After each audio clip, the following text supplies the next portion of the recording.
Hey, everybody, it's Scott Steen with winnersandwhiners.com coming to you with the Tuesday edition of Today in Sports Betting. Joined as always by my partner, the one and only. He is Scott Reichel. Scott, big day for the Islanders, buddy. Take a 3-2 lead up there in Boston at the Garden. Now we're coming back home to the Long Island. See if we can wrap it up in game 6. You psyched? It's going to be fun. Happy they won. Got outshot again by about 95. Pretty stressful night for me, though. I had the Islanders who I was rooting for, and then I had to sweat it out with the Nets. Am I right? Yeah, that was quite a sweat on the Nets there. So. I have no idea what Milwaukee's doing, but give Coach Bud a raise. Not much is the answer there, Scott. Let me ask you, and we might talk about this more in depth on the radio show tomorrow. If he gets swept or doesn't show up in 4 of the 5 games, is the boot on the line, Scott? I think if they lose the series in 6 or 7, he's still getting fired. You think either way? If they lose the series, he's done. If they can't get him to the finals, he's oot. If I'm being honest with you, they shouldn't have brought him back in the first place. Well, always be honest with me, Scott, and I'll be honest with you. Did you think that his job against Miami last year deserved him coming back? Well, they did win a game. I'm proud of them. They were favored in the series. They won a game. It could be more than they win in this series. I do. I'm not going to immediately start, getting the bag. No, I understand. And they have to go back to Milwaukee and yada, yada, yada. And, and all the reasons you and I, we both liked Milwaukee today. Truth be told, they had a terrible game from a shooting standpoint, the first one, and it looked like they could just make a couple of minor improvements and be right. I didn't think Milwaukee could play worse than they did in game 1, and they found a way to play about 21 points worse. Somebody grabbed the shovel from the Bucks because they need to stop digging that hole. I don't really know what they're doing. I saw Giannis settle for about 5 jump shots in the first quarter, and I'm like, This game's about to turn into a blowout. I think Giannis, when I looked at the box score, I think Giannis had 2 in the first quarter. I don't know if he finished with that for sure, but it was very late in the first quarter. He had 2 points. He had 2. Middleton was 0 for 7 from the floor. I'm like, all right, the game's over. But I wish we could see Middleton shoot some more. That'd be just super. He actually picked it up a little bit once the game was already a blowout, but when the game was competitive for the first quarter, he didn't show up. But I had no point did I have any idea what Milwaukee was doing on both sides of the floor. Nets were wide open on every possession. Well, and offensively, they knew what they were doing. They were playing terrible basketball. Truth is, the Nuggets game was also odd because there was a close game, and then Phoenix just decided, all right, it's time to kill these people. Yeah. And, I'm kind of hoping we get a close game or 2 this time around. Don't you think there's a kind of a half sometimes of a feeling out process in game 1 where they're kind of getting used to the intensity at the, because every step you take in the playoffs, the intensity gets ramped up a little bit. The game goes a little bit faster. So, don't you think it takes a little bit of time to get adjusted and get your sights calibrated, if you will? Yeah, it varies depending on the team. It took the Suns about a half. That's what I'm saying. It took Milwaukee at least 96 minutes. We'll see for game 3. It's taken Milwaukee since 2017. They still haven't quite mastered it yet, But it seemed like Phoenix, after the first half where Denver gave them all that they could handle, Phoenix just decided, all right, listen, we got a healthy Chris Paul. Let's just do this. And they buried him. Denver, not exactly a team known for closing the door. No. They are not a good closing team. I feel like Denver was up 8 like 3 times in the second or third quarter. And then Phoenix just went, it's my turn now. And they opened it up to like 20. That all you got? Yeah. And pretty much it. But hopefully these games today are more competitive. Agreed. Let's get to it. Talking about the game there in the East, Scott, that's going to be your Atlanta Hawks and the Philadelphia 76ers opened up at 5.5. There's some trepidatious, cautious betting as people are going, maybe give me a little bit of the Hawks in case Embiid doesn't play. I don't know, but it's gone down to 5. It's 5 across the board, so a half point of movement. No movement at all in the total, 223, and 223 is where it sits right now. So, Scott, I did check the latest injury news on Joel Embiid. Stop the presses. He's questionable, Scott. Who can expect Embiid to play after he scored 39 points in game 1? Couldn't we at least give the guy a probable? I think, what did he have, 36 minutes? He played full minutes. It seemed that way. Now, I know he went to the locker room a couple of times in the middle of the game. I thought he would play, of course, in game 1. I didn't think he'd play as long as he did. I think Philly didn't expect him to because they were getting blown out by 30 in the second quarter. And then suddenly the game got close. And they were like, oh, wait a second, we got to put Embiid back in for the final 3 minutes of this game. But you're looking at the lines here. Embiid played 38 minutes, had 39 points, and 9 rebounds with a plus 13. Oh, by the way, he's on one knee. So I don't really know what to tell you, man. It was an all-time performance in a loss, in my opinion, based on the injuries. But he's going to play. So I think it's not factored in because of the Embiid injury. I think it's factored in because the Hawks won game 1, and people were thinking, Philly favored by 5? No. And I think they should be favored by 5 because I don't know if Philly figured something out in the second half or if Atlanta just stopped caring about the game because they thought it was over and it really wasn't, and then Philly almost came back. But what do you think? I think it's mostly because Atlanta won game 1 and people think they're disrespected. You think because of that, it's 5 points? Yeah, I don't think the money's coming in because they think Embiid's not going to play.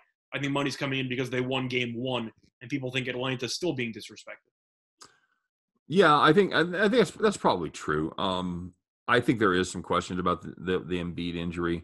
I think it's keeping them from confidently back in the Sixers, but and again, like you said, it's a classic. This is the classic zigzag spot, Scott, where it used to be back in the day. If the favorite team lost that first game at home, they were about a 75% favorite to win the second one. You'd slam them because if they go down 2-0, they're basically dead to rights. Correct. You go down 2-0, you're going on the road, blah, blah, blah. Now, the Clippers are stupid, so that didn't apply in the first round against Dallas, but I feel like I have to like Philly in this spot. Well, it did apply. The Clippers shat the bed. Yeah. Yeah, it would have been that's why I say it's not a play like it used to be. It's still favorable, but it's not nearly a slam dunk as it used to be, as the Clippers showed in round 1 after losing the first game to Dallas. Lost the second game to Dallas too. So it applied in the first series though, because Atlanta did win game 1 against the Knicks, and the Knicks did win game 2 correct for that one. So correct. And I don't want to take the points with Atlanta here. It's either Philly or Dallas. No, I think this is a good Philly team. I think Philly maybe was caught a little flat-footed by Atlanta there early in the game. A little. I think 74 points in the first half. that's what I'm saying. I think Atlanta was still on that high from beating the Knicks. Mm. Trae Young he's feeling it, Scott. I think you should not put Danny Green on him. Hot take. Danny Green did absolutely nothing in the entire. Who are you going to put on him? You can even start Tybal if you want to. Okay. I mean, he's a great defensive player. You got to try something.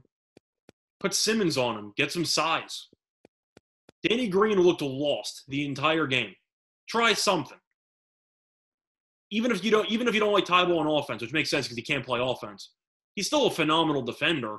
And if we know that if you stop Trae Young, Atlanta's probably dead to rights, you might want to just throw Tybal out there to see what he can do.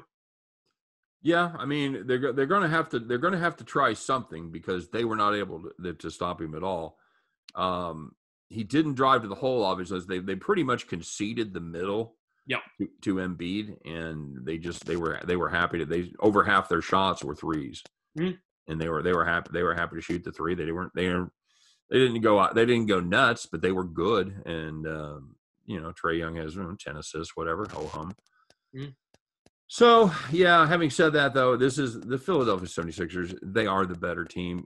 We've practically made a whole postseason career here, Scott, of undervaluing Atlanta. So why not do it again here in this one? So I'll take the Sixers. I'm with you. I've got to play on the total as far as my premium players go. If Philly loses this game, do you think the series is basically over? No. You think that they're still alive? I think they are too. I'm just curious. Absolutely. Yeah. This is a high quality team, Scott, and they play good defense. They know how to play defense. So I think that will eventually come to the forefront. I definitely look for them to take this one. I think the desperation sets in, and I think they respond in kind. I think Joel Embiid, he's not going to be stopped by anybody on the Hawks. I mean, Capella, no. Capella had no resist, could do absolutely nothing with Embiid on one knee for game 1. But I think one thing I want to know, just in your opinion, I know that Philly lost the game, but they did go on a bit of a run in the fourth quarter. to try to make the game close. Yeah, they had a 16-2 run to close it out before garbage time. That was until a minute was left. Is there any type of momentum that you can actually build from that, or no, because you lost the game anyway? I think there might be. I think, I know you're aware that, my time in the NBA was extremely limited, so I don't really have firsthand experience, but my best guess would be it has to feel better than just kind of sputtering to a 20-point loss. Yeah, that's all. Where they were down 20 the whole game and they just never really got it going. I have to think that gave them the confidence to know that they can go on a run against this team and they can shut down their offense for at least a brief period of time, 4 or 5 minutes. Mm. So in a normal game, you get a team that goes on a plus 14 run in about 5 minutes. That's going to give them a hell of an advantage for being able to cover the number and take care of business for the rest of the game. So yeah, that wasn't the case in this one, but because Atlanta went on 2 huge runs of their own in the first half and pretty much put the game away. So I think I'm just expecting Atlanta to not hit 23s this time around. So I think Philly probably has a better chance of duplicating their 55% shooting because they can get whatever they want in the middle. What would they shoot? They shoot 59 threes. Is that right? Who? Atlanta? Yeah, I thought you were looking at their No, Atlanta went 20 of 47. 20 of 47. Okay, so they shot 42.6%. And they shot what, 89 total? 86 total. 86 total. I was trying to remember. I knew I saw that earlier tonight. So I don't see that changing. I mean, they might not shoot shooting that many. I just don't think they're going to make as many. I think Philly's going to do a better job guarding the 3-point line. Okay. But anyway, it's either Philly or passing me. But as for the total, I like the over. Nothing that I saw changed anything. Both these teams like to run. You saw both teams have some success. I'll lean to the over as well. Okay. Oh, I lied. I've got a total play on the other game. Okay. Well, you didn't mention. I thought you had a total play on it because you said it. So yeah, I've got to go. I've got to play the over there too. Yeah. Okay. That's I can't really say no on that opportunity. Yeah, I agree. All right, so time for the next game. Mm-hmm. What you got here, bud? Jazz 4-point favorites where they open, 3.5 is where it sits now. Once again, a little money coming on the Clips, pretty good underdog there. 221.5 is now down to 220. You really get it across the board, Scott. You can find it from anywhere from 220 to 221, depending on where you go. So there has been a little bit of under money come in, obviously. How you got this one set up? I find the line movement questionable. I understand that the Clippers have Kawhi, who's on another level right now, Paul George, who played well in the series, and that they have a lot of, I'd say, depth, and the Clippers can shoot a lot. But both these teams love to shoot threes. I think Utah's 3-point shooting can match, if not exceed, Los Angeles' 3-point shooting. I just have serious questions about fatigue. You have Utah, who coasted against Memphis, ended up winning in 5 games. They last played on June 2nd. Meanwhile, you have the Clippers, who are in a 7-game war against Dallas. Yeah. And now you have a turnaround where you have 1 game or 1 day off in between. The only comparison I could think of for a spot was the Lakers in Game 1 against Phoenix, because they had to play the play-in game against against the Warriors, and they had a little bit of a time off in between. It wasn't the exact same. Right. I know had a little bit of a turnaround. They ended up beating Utah in Game 1, but Donovan Mitchell didn't play, so I can't really compare that. But don't you think fatigue's going to play some factor for the Clippers, who had to play that many games, and Utah's just been sleeping for the last week? I would think it would have to. I think there has to be some sort of advantage. It's going to be a full week since Utah played, and yeah, the Clippers had that barn burner on Sunday night. They get just a 48-hour turnaround basically, and they have to travel, right? And Utah was also the best home court team in the league, even though in the playoffs they lost. Can I really factor in the Game 1 loss because Mitchell didn't play? No. I think I have to toss it. So it's a very different team. I kind of disagree with both line moves because I don't exactly agree with the move towards the Clippers, and I definitely don't agree with the under. I know that you had some low-scoring games in the regular season, but both these teams can shoot really well. And Utah in the playoffs, maybe it was just Memphis, but they kept shooting a bunch of threes. made a lot of them, and didn't really guard anybody. Do you want the under in this game? Because I don't. Yeah, I do. As a matter of fact, really, I do like the under in the spot. Okay, I'm kind of curious what you're I think both of these defenses I think are better than people give them credit for. The Jazz, they were pretty much kept in it once Donovan Mitchell went down. They were kept in it by their defense. They were able to win the West because of their defense. And the other thing is the Clippers, slowest team in the league. They are going to be just deliberate. I think those legs are going to be heavy. To me, this has all the makings of an under. I just can't look past the 3-point shooting for both teams. Okay. And that's the main reason why I have pause. And Utah in the playoffs, I know they were great in the regular season defensively. They look anywhere near as good defensively against Memphis because they just didn't show up for the series. I think we're going to get an entirely different series. I think there was a very weird matchup for them where they have to go out and outscore their opponent. And they have to, end up putting up 120 or whatever.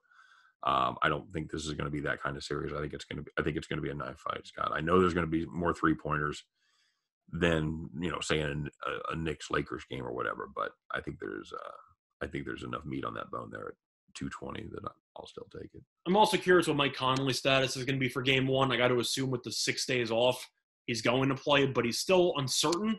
So that also might be factoring in because of the hamstring injury. I'm going to wait to see if Conley plays because I think that's going to actually be a huge factor because Conley was very good in the series against Memphis. But I think just spot alone, I got to lean to Utah. Is Ibaka going to play the postseason at all? I pretty much lost all faith in Ibaka actually playing any games. All right. Well, there you go. And so it's going to be we're both on the Jazz, and we split on the total. So I'm going to pause until I find out if Conley's actually playing or not. But as of right now, you know what? I'm just still going to lean to the over. Whatever. Okay. All right. There you go. If you guys are looking for a third opinion on these games, of course, don't forget to stop by. Check out winnersandwhiners.com. One-stop shop, deep dives into every game every single day, always free. Winnersandwhiners.com. Of course, we wish you guys nothing but the best today. Hope every one of those tickets in your pocket turns into cash money when you head back to the window. From me, from Scott, from the whole Winners and Whiners team, thanks for watching, guys. Stay tuned. We're going to do our baseball show right around the corner. You guys take care, and we'll see you there. Bye-bye.